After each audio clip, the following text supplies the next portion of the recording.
भगवान के तो कई अद्भुत चरित्र हैं महाराज परीक्षित। हरि अनंत, हरि कथा अनंता। तुम बताओ अब तुमको क्या सुनना है। महाराज परीक्षित ने कहा, प्रभु आपने भगवान को कई जगह दीन बंधु कह करके संबोधित किया है, तो हम ये जानना चाहते हैं कि क्या द्वारिकानाथ ने कभी किसी दीन को भी अपना बंधु बनाया? अगर भगवान को दीन बंधु कहा जाता है तो क्या प्रभु ने कभी दीन को अपना बंधु बना करके उसके ऊपर कृपा की? तब सुखदेव महामुनि को परम भागवत श्री सुदामा जी का स्मरण आ गया और सुखदेव जी भाव में भर गए। वासुदेवे भगवती निमग्न हृदयो ब्रवीत। निमग्न हृदय से सुखदेव जी महाराज बोलते हैं, कृष्णस्यासीत् सखा कश्चित् ब्राह्मणो ब्रह्मविद्तमः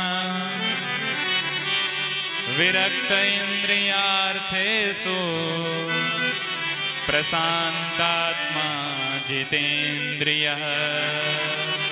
सुनिए महाराज परीक्षित, भगवान श्री कृष्ण के परम प्रिय अभिन्न सखा थे, ब्राह्मण थे। ब्राह्मण ही नहीं, ब्रह्मविद वरिष्ठ थे, ब्रह्मवित्तम थे। केवल ब्राह्मण कहने से सुखदेव महामुनि का पेट नहीं भरा, तो कहते हैं ब्राह्मणों ब्रह्मवित्तमः, ब्रह्मविद वरिष्ठ ब्राह्मण थे, ब्रह्मानंद में परिनिष्ठित रहने वाले थे, ब्रह्मवित्तम थे। ब्रह्मविद, ब्रह्मवित्तर, ब्रह्मवित्तम, तम प्रत्यय लगाया है। तम प्रत्यय बात में जोर देने के लिए होता है। बात में जब बड़ी जोरदारी से बात को सिद्ध करना हो तो तम प्रयोग करते हैं, जैसे उच्च, उच्चतर, उच्चतम, गुह्य, गुह्यतर, गुह्यतम, श्रेष्ठ, श्रेष्ठतर, श्रेष्ठतम। ऐसे ही सुदामा जी महाराज के व्यक्तित्व का परिचय कराते हुए सुखदेव महामुनि कहते हैं ब्राह्मणो ब्रह्मवित्तमः। सुखदेव महामुनि कहते हैं कि वे कृष्ण भगवान के सखा ब्रह्मविद वरिष्ठ थे, ब्रह्मवित्तम थे और विरक्त इंद्रियार्थेषु, इंद्रिय आदि प्रयोजनादिषु सर्वथा विरक्तः, विरक्त इंद्रियार्थेषु, सभी इंद्रियों को नियंत्रित किए रहते थे, प्रशांत आत्मा थे। प्रशांत आत्मा किसको कहते हैं? अंधवत् पश्य जीवाणि शृणु शब्दम अकर्णवत् काष्ठवत् पश्य वैदेहम् प्रशांतस्येति लक्षणम्। परम प्रशांत आत्मा थे। प्रशांत आत्मा मतलब जगत को जब कोई अंधे की तरह देखने लग जाए, माने जगत देखे तो लेकिन अंधे की तरह। श्रृणु शब्दम अकर्णवत, शब्द सुने तो लेकिन बहरे की तरह। जीवधारियों को देखे लेकिन काष्ठवत, लकड़ी की कठपुतलियों की तरह है। और जब लकड़ियों की कठपुतलियों की तरह देखेगा तो फिर उसके प्रति उसके मन में मोह नहीं होगा, मोह से मुक्त रहेगा। काष्ठवत् पश्य वैदेहम् प्रशांतस्येति लक्षणम्। जगत के सारे रंग देखता है लेकिन अंधवत अंधा होता है। ऐसे ही परम प्रशांत आत्मा थे भगवान के वे सखा। इतनी सारी विशेषताएं गिनाई लेकिन खुल के भगवान सुखदेव महामुनि ने सुदामा जी का नाम नहीं लिया स्पष्ट। क्यों नहीं लिया? सुखदेव महामुनि बतलाना चाहते हैं कि सुदामा जी महाराज कोई साधारण महापुरुष नहीं है और किसी विशिष्ट महापुरुष का नाम लिया नहीं जाता। विशिष्ट महापुरुष को उसकी उपाधियों से ही संबोधित किया जाता है, नाम नहीं लिया जाता। सुखदेव महामुनि के मन में सुदामा जी के प्रति इतनी श्रद्धा है कि वे उनका नाम लेना उचित नहीं समझते। उनकी विशेषताएं गिनाते हैं, इतनी विशेषताएं गिना दी। 2 अध्यायों में सुदामा जी का विशाल चरित्र गाया है, लेकिन खुल करके एक बार भी सुदामा नाम नहीं लिया। इतना आदर सुदामा जी के लिए। परम ब्राह्मण वृत्ति से ही जीविका चलाते थे। एक दिन भगवान ने विचार किया कि सुदामा अपने से तो कभी मेरे पास आएगा नहीं, पर यदि इनकी पत्नी स्वयं इनको मेरे पास भेजेंगी तब ये मेरे पास आएंगे। तो सुदामा जी एक कुटिया में रहा करते थे। उसी कुटिया में भगवान ने ब्राह्मण का वेश बनाया और ब्राह्मण बनकर के भगवान पहुंच गए। सुशीला बाहर आई और सुशीला ने ब्राह्मण को प्रणाम किया। ब्राह्मण ने कहा, कुछ दान मिलेगा क्या? सुशीला ने कहा, क्षमा करें विप्र देवता, मेरे घर में सूतक लगा हुआ है। क्या सूतक लगा हुआ है? क्या हो गया? सुशीला ने कहा, मेरे घर में पुत्र का जन्म हुआ है। अच्छा, क्या नाम है आपके पुत्र का? सुशीला ने कहा, दारिद्र देव। ब्राह्मण समझ गए, ओहो, आपके घर दरिद्रता ने जन्म लिया है। लेकिन देवी, मैंने तो सुना है कि ये भवन, ये कुटिया सुदामा जी की है। सुशीला चौंकी, आप भी मेरे स्वामी को जानते हैं जिन्हें कोई नहीं जानता, आप उनको जानते हैं क्या? ब्राह्मण ने कहा, देवी, यदि हम सही हैं तो पहले ये बताओ कि कुटिया सुदामा जी की ही है क्या? सुशीला ने कहा, हाँ। तो ब्राह्मण ने कहा कि आपके पति देवता तो भगवान द्वारिकानाथ के मित्र हैं। देवी, अगर तुम्हारे पति एक बार अपने मित्र द्वारिकानाथ से मिलने चले जाएंगे, फिर उनकी यह स्थिति बहुत जल्दी सुधर जाएगी। दास्यति द्रविणम भूरि सीदित्येते कुटुंबिनः। सुशीला सुदामा जी के पास में आई और बोलती है, ननु ब्रह्मन् भगवतः सखा साक्षात् श्रियः पतिः ब्रह्मण्यश्च शरण्यश्च भगवान सात्वतर्षभः। हे देव, मैं आपसे एक प्रश्न पूछना चाहती हूँ। पूछो देवी।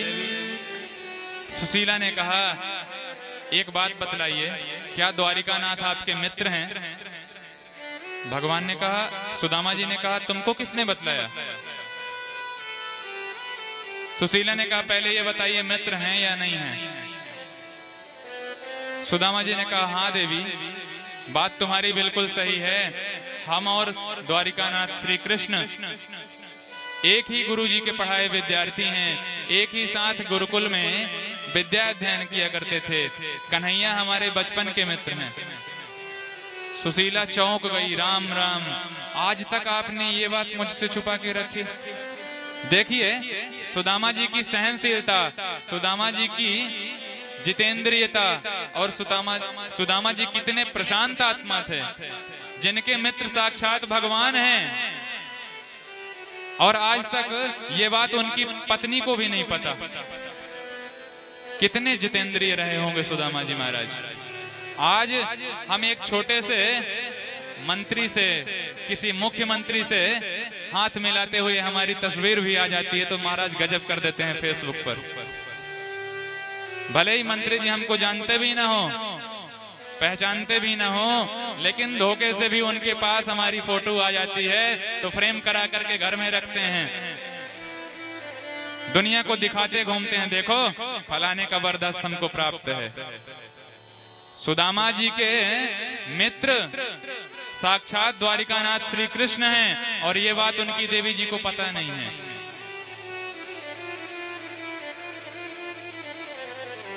सुशीला ने कहा, प्रभु मेरी बात मान करके एक बार आप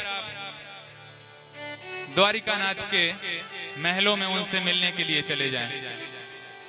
एक बार आप उनसे मिल लेंगे, उनके दर्शन कर लेंगे, तो शायद उनके दर्शनों का पुण्य उदय हो जाए और हमारी ये दरिद्रता दूर हो जाए।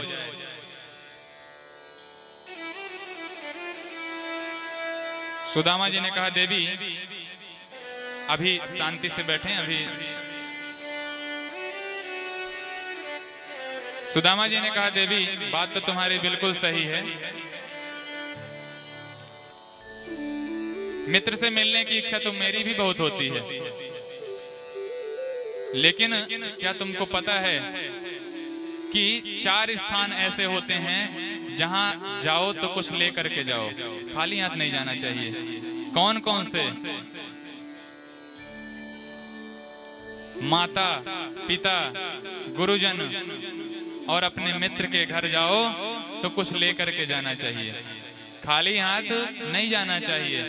मेरे पास क्या है, अगर मैं अपने मित्र से मिलने जाऊं तो मेरा मित्र पूछेगा मेरे लिए क्या लाए हो, तो मैं क्या जवाब दूंगा, क्या लाया हूं? सुशीला जी ने कहा, उसकी चिंता मत कीजिए, मैं कुछ व्यवस्था करती हूं। तो 4 घर से 4 मुट्ठी चावल मांग करके ले आई, और उनके घर में इतना भी कपड़ा नहीं था कि उस चावल को एक कपड़े में बांध सकें, तो कपड़ों का जुगाड़ करके एक के ऊपर एक, एक के ऊपर एक परत लगा करके याचित्वा चतुरो मुष्टि विप्रान पृथक तंडुला। 4 घर से टूटे फूटे चावल मांग करके लाई, और चैल खंडेन तान बद्ध्वा भर्त्रे प्रादादुपायनम।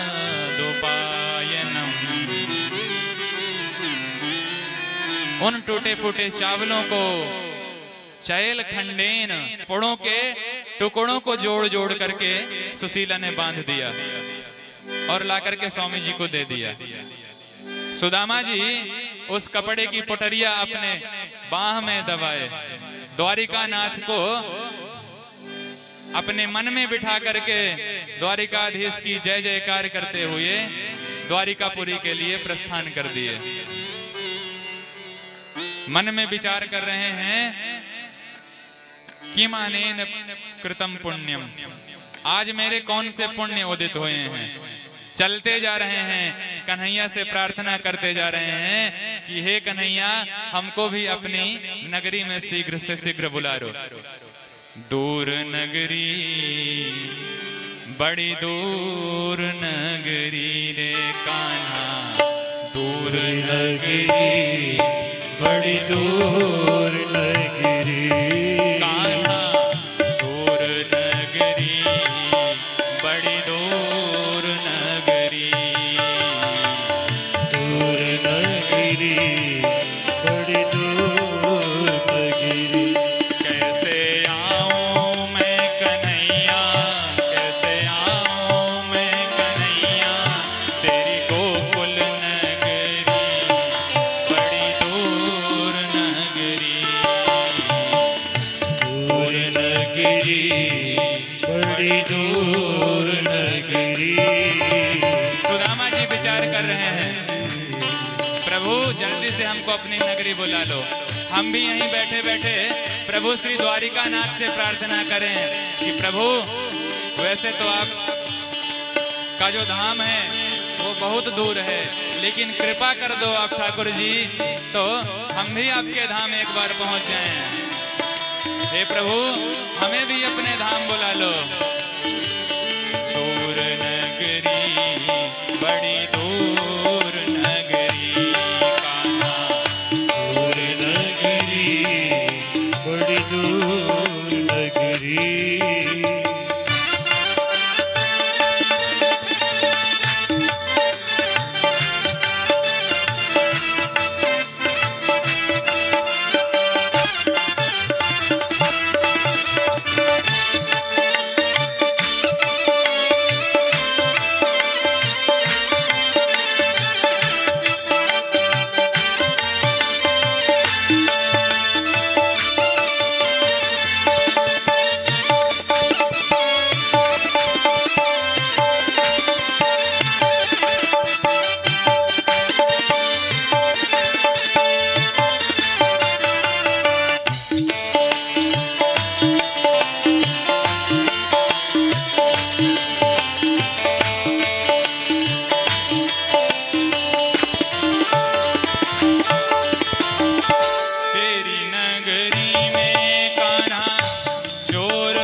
नगरी में चोर बसत है। तेरी नगरी में कान्हा चोर बसत हैं। तेरी नगरी में चोर बसत है। चोर बसत हैं, लुटेरे बसत हैं। चोर बसत है, लुटेरे बसत है। चोर बसत हैं, लुटेरे बसत हैं। चोर बसत है, लुटेरे बसत है। कैसे आऊं मैं नैया, कैसे आऊं मैं कन्हैया, तेरी गोकुल नगरी बड़ी दूर नगरी कान्हा। दूर नगरी बड़ी दूर नगरी हो, दूर नगरी बड़ी दूर नगरी। श्री द्वारिकाधीश की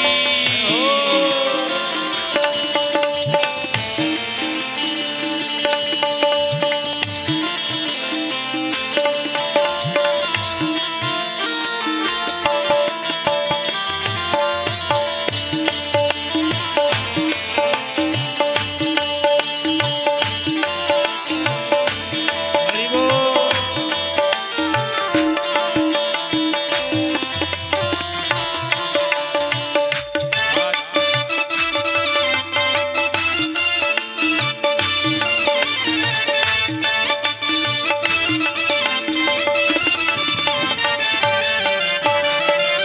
रात में आऊं तो कान्हा डर मोहे लागे।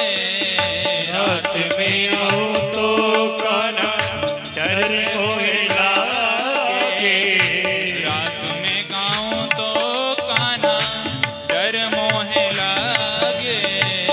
रात में आऊं तो कान्हा डर मोहे लागे। डर मोहे लागे, शर्म मोहे लागे। डर मोहे लागे कान्हा शरण मोहे आवे। रात में आऊं तो कान्हा डर मोहे लागे। रात में आऊं तो कान्हा डर मोहे लागे। डर मोहे लागे जी, डर मोहे लागे। डर मोहे लागे जी, डर मोहे लागे। और दिन में आऊं तो, दिन में आऊं तो देखे सारी नगरी बड़ी दूर नगरी कान्हा। दूर नगरी बड़ी दूर नगरी हो, दूर नगरी बड़ी दूर नगरी। कैसे आऊं मैं कन्हाई, कैसे आऊं मैं नंदलाला, तेरी गोकुल नगरी बड़ी दूर नगरी कान्हा। दूर नगरी बड़ी दूर नगरी। दूर नगरी बड़ी दूर नगरी। कैसे आऊं मैं कन्हैया, कैसे आऊं मैं कन्हैया, तेरी गोकुल नगरी बड़ी दूर नगरी।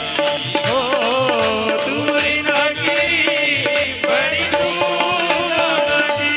कान्हा दूर नगरी बड़ी दूर नगरी कान्हा।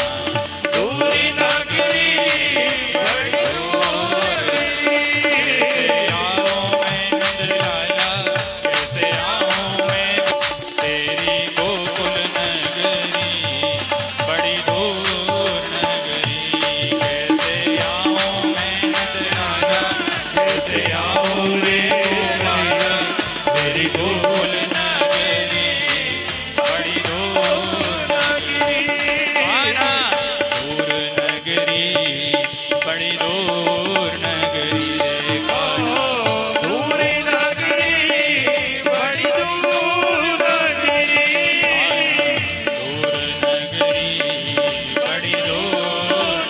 लगते जा रहे हैं। परिश्रांत होकर के थक करके एक वृक्ष के नीचे सुदामा जी विश्राम करने लगे। भगवान ने योग माया के आश्रय से सुदामा जी को अपनी दिव्य द्वारिकापुरी में ला करके शयन करा दिया। सोए थे तो मार्ग के वृक्ष के नीचे, और जब सुदामा जी की नींद टूटी तो सुदामा जी द्वारिका के एक वृक्ष के नीचे लेटे हुए थे। उठ करके एक राहगीर से सुदामा जी ने पूछा, भैया द्वारिका इतेक से कितनी दूरी पर है? राहगीर ने कहा, महाराज द्वारिका में खड़े होकर के द्वारिका को पता पूछ रहे हो आप? द्वारिका है। हाँ महाराज, आपको कहाँ जाना है? तब सुदामा जी ने कहा, भैया अगर द्वारिकापुरी यही है तो हमें इतना बता दे कि हमारो कन्हैया हमको कहाँ मिलेगो। राहगीर ने पूछा, कुछ पता रहता है आपके पास? सुदामा जी ने कहा कि पता तो ना है भैया, पर यह बता सकूं तो कहूं कि मेरो कन्हैया मेरो मित्र यहाँ को बड़ो भारी राजा है। राहगीर चौंक गया और कहा, महाराज आप जान रहे हैं आप किसका नाम ले रहे हो? आपको पता है? सुदामा जी ने कहा, अपने मित्र को बुला रहा हूं भैया, अपने मित्र का पता पूछ रहा हूं।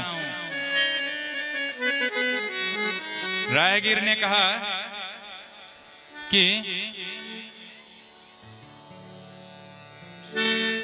उनका नाम ऐसे नहीं लिया जाता। श्री श्री 1008 श्री गो विप्र प्रतिपालक भगवान द्वारिकानाथ श्री कृष्णचंद्र जी महाराज, ऐसे आदर सूचक सम्मान शब्दों के साथ बुलाइए। सुदामा जी ने कहा, बड़ो लंबो चौड़ो नाम सुना दियो भैया तेने, हमारो तो बचपन को सखा है, मैं तो आते प्यार से कन्हैया का जिसके माध्यम से बतलाया गया है कि सुदामा जी भगवान को ढूंढते ढूंढते एक राजमहल के द्वार पर आ गए। उस द्वार पर खड़े सेवक ने, द्वारपाल ने सुदामा जी को बैठने के लिए जगह दी और पूछा, महाराज किस कारण से आपका आगमन हुआ है? सुदामा जी ने कहा कि भैया यहाँ के महाराज हैं ना श्री कृष्ण, वो हमारे मित्र हैं, जाके अपने महाराज से कह दो कि आपके बचपन का मित्र सुदामा आपसे मिलने के लिए आया है। द्वारपाल ने कहा, क्या आप हमारे महाराज के मित्र हो? सुदामा जी ने कहा, हाँ। द्वारपाल कहा, आप यहीं विराजो महात्मन, हम अभी अपने महाराज को सूचना देते हैं। और द्वारपाल भगवान श्री कृष्ण के दरबार में जाता है, सूचना देता है। क्या सूचना देता है? महाराज इस दास को राज दरबार की सेवा करते हुए वर्षों व्यतीत हो गए, लेकिन आज जिस महापुरुष का आगमन द्वार पर हुआ है वो कोई साधारण नहीं है। भगवान चौंके, कौन है? तब उस द्वारपाल ने कहा, शीस पगा न झगा तन पे, नहीं जाने को आई बसे के ही ग्रामा, धोती फटी सिलटी दुपटी और पाय उपानन की नहीं जाना, द्वार खड़ो दुज दुर्बल एक, रहो चक सो वसुधा अभिरामा, पूछत दीन दयाल को नाम, बतावत आपनो नाम सुदामा। ज्यों सुदामा नाम सुना भगवान सिंहासन से कूद पड़े, निज सिंहासन से बिना पाद त्राण पहने भगवान कूद पड़े, द्रुत गति से भगवान द्वार की ओर भागे। भगवान का पीतांबर उनके कंधे से गिर गया, भगवान का अंग वस्त्र गिर गया, भगवान मुकुट छोड़ करके, अपनी पादुकाएं छोड़ करके, सुदामा नाम सुन करके सिंहासन से कूद करके भागे। समस्त सभा सावधान हो गई कि हो ना हो आज सभा में किसी विशिष्ट महापुरुष का पदार्पण होने वाला है। एक से एक महापुरुष सभा में आते हैं, लेकिन किसी के लिए भगवान को इस तरह से व्यग्रता पूर्वक भागते हुए हमने आज तक नहीं देखा। किसी विशिष्ट महापुरुष का, किसी विशेष व्यक्ति का सभा में आगमन होने वाला है। समस्त सभा खड़ी होकर के सावधान हो गई। दौड़ते भागते भगवान 7 दौड़ी पार जाकर के पहुंचे, जहां द्वार के बाहर सुदामा जी विचार कर रहे थे। मन में ऊहापोह लगी हुई थी कि क्या मेरा मित्र कृष्ण इतना बड़ा राजा बनने के बाद मुझको पहचानेगा, मेरा नाम भी याद होगा मेरे मित्र को। और जैसे ही भगवान ने अपने मित्र को चिंतित देखा तो दौड़ करके, भाग करके, लपक करके सुदामा जी को अपने बाहु पास में भर करके बोल दीनबंधु भगवान की। दोनों ही मित्र एक दूसरे के आंसुओं से आप्लावित हो गए। एक दूसरे के आंसुओं ने आज दोनों को ही भिगा करके रख दिया। भगवान ने विचार किया कि मेरा मित्र 1.5 हड्डी का तो है ही है, अब ज्यादा दूर से दबाऊंगा तो कहीं मेरे मित्र को पीड़ा ना हो। तो भगवान के बंधनों में शैथिल्य आने लगा। तो सुदामा जी को लगता है कि मेरी ये हड्डियां कहीं भगवान के श्रीअंग को चुभ न रही हों। तो सुदामा जी ने भी बंधन ढीला कर दिया, दोनों का ही बंधन ढीला हुआ। भगवान ने सुदामा जी का हाथ पकड़ा, उनको सभा में लेकर के आए और बरबस अपने मित्र सुदामा को जबरदस्ती अपने राज सिंहासन पर बैठा दिया। सारी सभा स्तब्ध रह गई।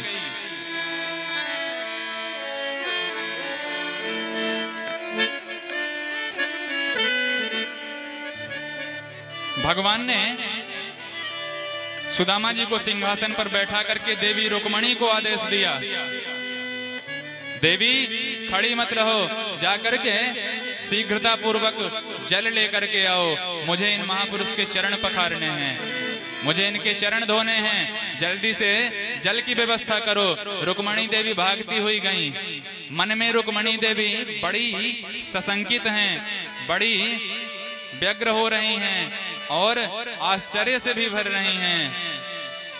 विचार करती हैं, इतने दास दासियां जिस राज दरबार पर भगवान का एक आदेश प्राप्त करने के लिए खड़े रहते हैं, भगवान के एक आदेश के लिए लालायित रहते हैं, भगवान अगर आदेश दे देते हैं तो दास दासियां अपना अहोभाग्य मानते हैं। इतने सेवकों के रहते हुए द्वारिका की पट्ट महसी को, द्वारिका की पट रानी को भगवान ने अगर आदेश दिया है तो हो ना हो ये पुरुष कोई साधारण पुरुष नहीं हो सकता है, कोई महापुरुष ही है।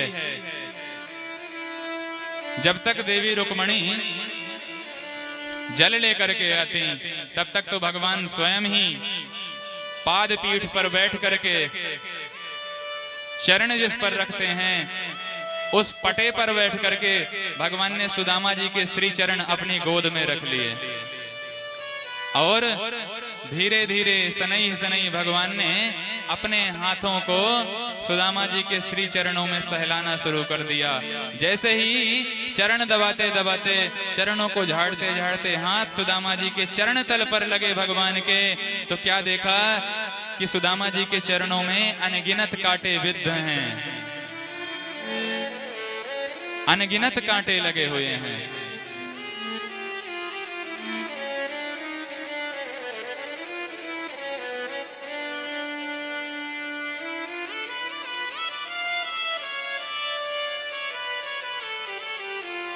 देवी रुक्मणी जल का पात्र लेकर के आ पाती। जल का पात्र देवी रुक्मणी जब तक लेकर के आ पाती तब तक तो भगवान ने अपने दोनों ही नेत्रों से सुदामा जी के चरण धो डाले। मानो आज भगवान के नेत्र से ही गंगा और यमुना की जलधारा निकलने लगी। भगवान ने रोते हुए अपने अश्रु बिंदुओं से सुदामा जी के चरण पखाड़ना प्रारंभ कर दिया।